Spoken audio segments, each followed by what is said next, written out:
Hello friends, welcome to best cooking இன் தமிழ். இது வரைக்கும் நம்ம சேனலை சப்ஸ்கிரைப் பண்ணாதவங்க கீழே இருக்க சப்ஸ்கிரைப் பட்டனை சப்ஸ்கிரைப் பண்ணுங்கள். கூடவே இருக்க பெல் பட்டனையும் ப்ரெஸ் பண்ணுங்கள். ஃபஸ்ட்டு நம்ம கோதுமையோடைய பயன்கள்லாம் பார்த்துடலாம். கோதுமையில் அதிக அளவு நமக்கு ஊட்டச்சத்து நிறைந்த நிறைய சத்துக்கள் இருக்குது. ஸோ என்ன பண்ணுவாங்க, நார்த் இந்தியன்லாம் பார்த்திங்கன்னா ஒரு நாளைக்கு 3 வேளையும் அவங்க கோதுமையை தான் அதிகமாக சாப்பிடுவாங்க. ஆனால் நம்ம சைடில் சவுத் இந்தியன்லாம் பார்த்திங்கன்னா கோதுமை அதிகமாக ரேர் தான் எடுத்துக்கிறது. ஸோ கோதுமை எந்த அளவுக்கு நமக்கு உடலுக்கு நன்மை தருதுன்னு பார்த்திங்கன்னா, கோதுமையில் அதிக அளவு தயாமின் இருக்குது, நியாசின் இருக்குது. அது இல்லாமல் விட்டமின் பி சத்து அதிகமாக இருக்குது, நார்ச்சத்து இருக்குது.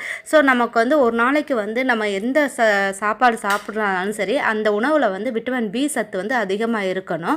ஆனால் நம்ம சாப்பிட்ற உணவில் விட்டமின் பி சத்து இருக்கான்னு பார்த்திங்கன்னா ரொம்ப கம்மியாக தான் இருக்குது. விட்டமின் பி சத்து ஏன் நம்ம உடலுக்கு தேவை அப்படின்னா, நம்ம சாப்பிடக்கூடிய சாப்பாடுகள் என்னமே அனைத்துமே நம்ம உடலில் நிறைய ஜீரண சக்தியை கொடுக்கணும். ஸோ அப்போ தான் நம்ம சாப்பிட்ற சாப்பாடு எல்லாமே நம்ம உடலில் போய் சேரும். ஸோ அது என்னென்னா கோதுமையில் விட்டமின் பி சத்து அதிகமாக இருக்குது. ஸோ நார்ச்சத்து இருக்கனால நம்ம உடலில் நம்ம சாப்பிடக்கூடிய சாப்பாடுகள் எல்லாமே நல்லா என்ன ஆகும்னா செரிமானம் ஆகி நம்ம உடலுக்கு நல்ல ஒரு ஹெல்த்தை கொடுக்கும். அது இல்லாமல் நம்ம ஹெல்த்தும் நல்ல ஒரு ஃப்ரீயாகவும் இருக்கும். ஸோ நீங்கள் கோதுமை ஒரு நாளைக்கு ஒரு வேளையாவது நீங்கள் ஏதாவது ஒரு வகையில் உணவாக அதை எடுத்துக்குங்க. ஸோ இது நீங்கள் எல்லாருமே எடுத்துக்கலாம், குழந்தைங்கள் முதல் பெரியவங்க வரைக்கும். நீங்கள் இல்லை அட்லீஸ்ட் வாரத்தில் 2 முறையாவது அவங்களுக்கு கோதுமையில் ஏதாவது ஒரு உணவை செஞ்சு கொடுங்க. அது இல்லாமல் அதாவது சுகர் பேஷண்ட் உள்ளவங்களுக்கு கோதுமை ரொம்ப வரப்பிரசாதம்னு சொல்லலாம்.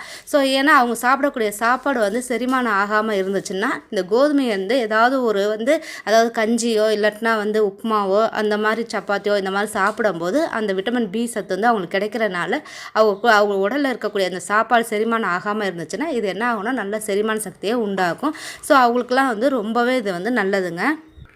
ஸோ கோதுமையை பார்த்திங்கன்னா நம்ம உடலுக்கு மட்டும் இல்லைங்க, நம்மளோட ஸ்கின்னுக்கும் அது ரொம்பவும் பெனிஃபிட்டை கொடுக்குது. என்னென்னு பார்த்திங்கன்னா, நம்ம சாப்பிட்றதுனால உடலுக்கும் ரொம்ப நல்லா ஹெல்த்தாக இருக்கும். நம்மளுடைய ஸ்கின்னும் ரொம்ப அதாவது பளிச்சுன்னு நல்லா மிளிரும். ஸோ உடல் சோர்வடையாமல் நல்லா சுறுசுறுப்பாகவும் வச்சுக்கும். அது இல்லாமல் ஸ்கின்னும் ரொம்ப பளபளப்பாக இருக்கும், ஆரோக்கியமாக இருக்கும். ஸோ இதை நீங்கள் கண்டிப்பாக ட்ரை பண்ணி பாருங்கள். உங்கள் குழந்தைங்க பெரியவங்க வரைக்கும் கோதுமையில் ஏதாவது ஒரு உணவை வச்சு கொடுங்க. இது ட்ரை பண்ணி பார்த்துட்டு உங்கள் கமெண்டை தெரிவிங்க. அடுத்தது நம்ம கோதுமையை வச்சு ஒரு சூப்பரான ஒரு உணவு தான் செய்ய போகிறோம். அதுவும் கோதுமை கஞ்சி செய்ய போகிறோம். வாங்க அது எப்படி செய்யலாங்கிறதும் பார்த்துடலாம். இன்றைக்கி நம்ம ஒரு ஹெல்த்தி ட்ரிங்க் தாங்க பார்க்க போகிறோம். தினமும் காலையில் எழுந்த உடனே டீ, காஃபி, பூஸ்ட், ஹார்லிக்ஸ் குடிக்கிறத நிப்பாட்டிட்டு இனிமேல் இந்த ஹெல்த்தி ட்ரிங்க்கை குடித்து உங்கள் உடம்பை நல்லா ஹெல்த்தியாக வச்சுக்குங்க. வாங்க இது எப்படி செய்யலாங்கிறதும் பார்க்கலாம். இப்போ நம்ம இந்த ஹெல்த்தி ட்ரிங்க் செய்கிறதுக்கு 1 கப் அளவு கோதுமை மாவு எடுத்துக்குங்க. இப்போ அடுப்பு ஆன் பண்ணி நம்ம ஒரு கடாயை வச்சுருக்கோங்க. இதில் நம்ம இந்த 1 கப் அளவு கோதுமை மாவை இதில் கொட்டிக்கலாம். அடுப்பை நல்ல லோ ஃப்ளேமில் இதை என்ன பண்ணால் பச்சை வாசனை போகிற வரைக்கும் இதை நம்ம கைவிடாமல் வறுத்து எடுத்துக்குங்க. ஸோ நல்ல லோ ஃப்ளேமில் வச்சுருங்க. நம்ம ஹையில் வச்சோம்னா இது என்ன ஆகும்னா உங்களுக்கு ஒரு கருக ஆரம்பிச்சிடும். ஸோ இது நமக்கு கருகக்கூடாது. நல்லா ஒரு 5 நிமிஷம் இதோட பச்சை வாசனை போனால் தான் உங்களுக்கு அதோட ஸ்மெல், அந்த பச்சை வாசனை இருக்காது. அது இல்லாமல் நமக்கு அந்த ஃப்ளேவரும் நல்லா இருக்கும். பாருங்கள், நம்ம இப்போ பச்சை வாசனை போகிற வரைக்கும் நல்லா வறுத்துட்டோம். உங்களுக்கு வறுக்க நல்ல ஒரு மணம் வரும். ஸோ அந்த மணம் வர வரைக்கும் நல்லா வறுத்துக்குங்க. அதே மாதிரி நீங்கள் கைவிடாமல் இந்த மாதிரி வறுக்கணும். இதுவே நான்ஸ்டிக் பேனாக இருந்தால் உங்களுக்கு அடிபிடிக்காது.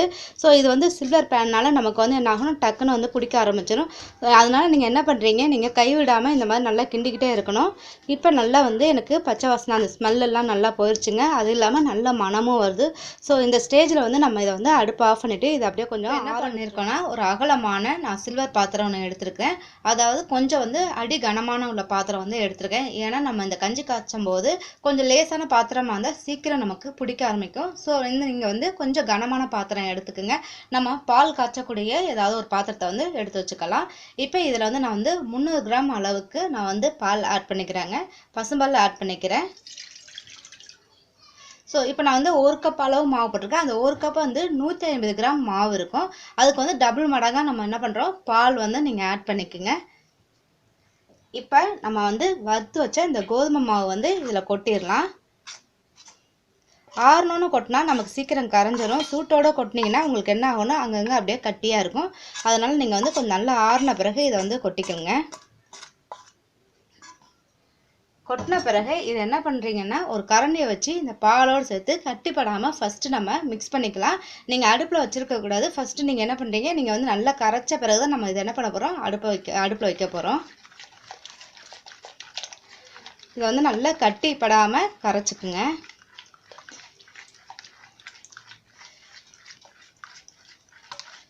ஸோ உங்களுக்கு ரொம்ப திக்காக இருந்துச்சுன்னா பால் வந்து ஆட் பண்ணிக்கலாம்.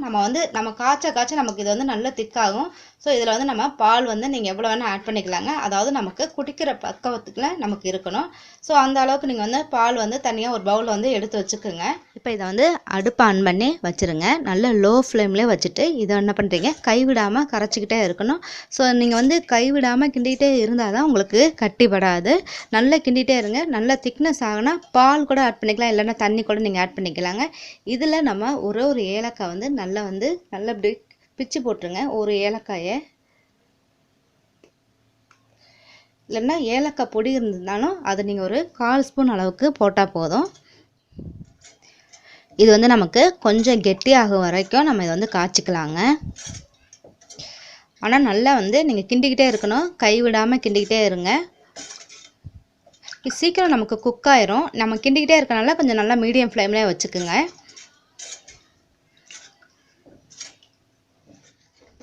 பாருங்க, இப்போ நம்ம நல்லா வந்து 5 நிமிஷம் நான் வந்து கைவிடாமல் நல்லா வந்து கிளறிக்கிட்டே இருக்கேன். ஸோ இதை வந்து பாருங்கள், உங்களுக்கு இந்த மாதிரி கட்டிப்படாமல் நல்லா வந்து இது மாதிரி திக்னஸாக வந்துருச்சு பாருங்கள். அதாவது நமக்கு குடிக்கிற பக்குவத்தில் இது வந்து இருக்குது. ஸோ இந்த ஸ்டேஜ் நம்ம வரும்போது என்ன பண்ண போகிறோம்னா, இதில் வந்து நான் ஒரு கப் அளவு நாட்டு சக்கரை ஆட் பண்ணிக்கிறேன். அதாவது எந்த கப்பில் நம்ம வந்து கோதுமை மாவு எடுத்தோமோ அதே அளவு நான் வந்து நாட்டு சக்கரை வந்து ஆட் பண்ணிக்கிறேன். இதில் வந்து நீங்கள் நாட்டு சக்கரை ஆட் பண்ணலாம், இல்லைன்னா வெள்ளத்தை கூட நீங்கள் நல்லா வந்து பாகு காய்ச்சி இல்லைன்னா நல்லா துருவிட்டு கூட நீங்கள் வந்து அதை ஆட் பண்ணிக்கலாங்க.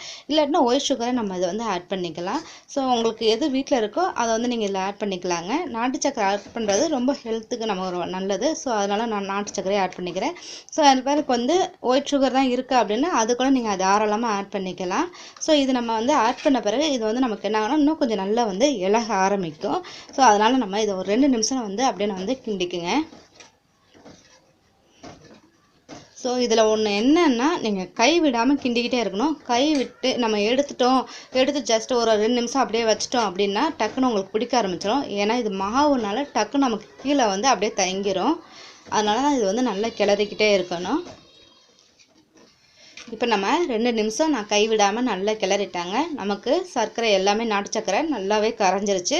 அது இல்லாமல் கரைஞ்சோட பாருங்கள், நமக்கு கொஞ்சம் லிக்விடாக இருக்குது பார்த்தீங்களா, இந்த மாதிரி ஸ்டேஜ் வந்துடும். ஏன்னா அது கொஞ்சம் நமக்கு இலக ஆரம்பிக்கிறதுனால கொஞ்சம் நமக்கு அது இலகலாக இருக்கும். ஸோ நீங்கள் வந்து உங்களுக்கு சுகர் வந்து டேஸ்ட் பண்ணி பார்த்துக்கோங்க. இப்போ நம்ம என்ன பண்ண போகிறோம், 1 கப் அளவு நான் தேங்காய் துருவல் ஆட் பண்ணிக்கிறேங்க. இப்போ நம்ம வந்து இது இன்ஸ்டண்ட்டாக தான் நம்ம குடிக்க போகிறோம். ஸோ அதனால் வந்து நீங்கள் தேங்காய் வந்து ஃப்ரெஷ்ஷாகவே நீங்கள் ஆட் பண்ணிக்கலாம். இது வந்து நம்ம ஏன் கடைசியாக ஆட் பண்ண போகிறோம்னா, இது வந்து நம்ம குடிக்கும்போது உங்களுக்கு அந்த தேங்காய் வந்து அப்படி மென்று சாப்பிடும்போது டேஸ்ட் வந்து வேறு லெவலில் இருக்குங்க. அந்த அளவுக்கு ரொம்ப டேஸ்ட்டாக இருக்கும். ஸோ இதை வந்து கடைசியாக ஆட் பண்ணிக்கோங்க. அப்போ கொஞ்சம் நம்ம கடிக்கும்போது அது வந்து நல்லா ஒரு மென்று சாப்பிடணும். எப்படி நம்ம பச்சை தேங்காய் சாப்பிடும்போது எப்படி இருக்குமோ அந்த டேஸ்ட் வந்து உங்களுக்கு கிடைக்கும். ஸோ இதை போட்டுட்டு இதை வந்து நம்ம ஒரு 2 நிமிஷம் இதையும் நல்லா கிளறிக்குங்க. இப்போ என்ன பண்ண போகிறோம், ஒரு பிஞ்ச் அளவு நான் வந்து இதில் சால்ட் வந்து ஆட் பண்ணிக்கிறேன். ஸோ சால்ட் வந்து எப்போவுமே எந்த ஒரு இனிப்பு செய்யும் போதும் சரி கொஞ்சம் போல் சால்ட் ஆட் பண்ணால் தான் உங்களுக்கு அதோட டேஸ்ட்டை எடுத்து கொடுக்கும். இப்போ ஆட் பண்ணிவிட்டு இது ஒரு 2 நிமிஷம் மட்டும் இதை வந்து அப்படியே கிளறிக்குங்க. பாருங்கள், இப்போ நம்ம தேங்காய் துருவல் போட்டு நமக்கு 2 நிமிஷம் ஆயிடுச்சு. இப்போ இது வந்து நமக்கு நல்லாவே குக் ஆயிடுச்சுங்க. இதை வந்து நம்ம என்ன பண்ண போகிறோம், அப்படியே நீங்கள் வந்து நல்லா ஆறின பிறகு வெதுப்பாக நம்ம வந்து இதில் வந்து டம்ளரில் ஊற்றி நீங்கள் வந்து ஒரு பவுலில் ஊற்றியும் ஒரு ஸ்பூனை போட்டோ குழந்தைங்களுக்கு கொடுத்துருங்க. இது வந்து இன்னும் வந்து உங்களுக்கு நல்லா ஒரு டேஸ்ட் வேணும்னா நீங்கள் இதில் வந்து முந்திரி பாதாம்லாம் நல்லா வந்து கொஞ்சம் போல் நெய்யில் வந்து வறுத்து கூட நம்ம இதில் வந்து ஆட் பண்ணிக்கலாம். ஸோ நான் வந்து அதெல்லாம் செய்யலை, நம்ம இது இப்படியே தான் நம்ம செய்ய போகிறோம். இது வந்து என்ன பண்ண போகிறீங்க, காலையில் இல்லை மாலையில் 2 வேளை ஏதாவது ஒரு வேளை நீங்கள் என்ன பண்ணுறீங்க, டீ காஃபியை நிறுத்திட்டு உங்கள் குழந்தைங்களுக்கு சரி நீங்களும் சரி பெரியவங்க வந்து சின்ன குழந்தைங்க வரைக்கும் இது வந்து எல்லாருமே குடிக்கலாங்க. ஸோ வந்து ஒரு வேளை நீங்கள் டீ காஃபியை வந்து நிப்பாட்டிட்டு இதை வந்து கொடுக்க ஆரம்பிங்க. இது ரொம்ப ஹெல்த்தி ட்ரிங்க்கு.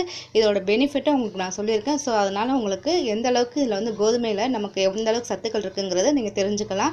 அது இல்லாமல் எந்த அளவுக்கு நம்ம உடலுக்கும் நம்ம ஹெல்த்துங்கிறது எல்லாருக்கும் நார்மலாக தெரிஞ்சது தான்.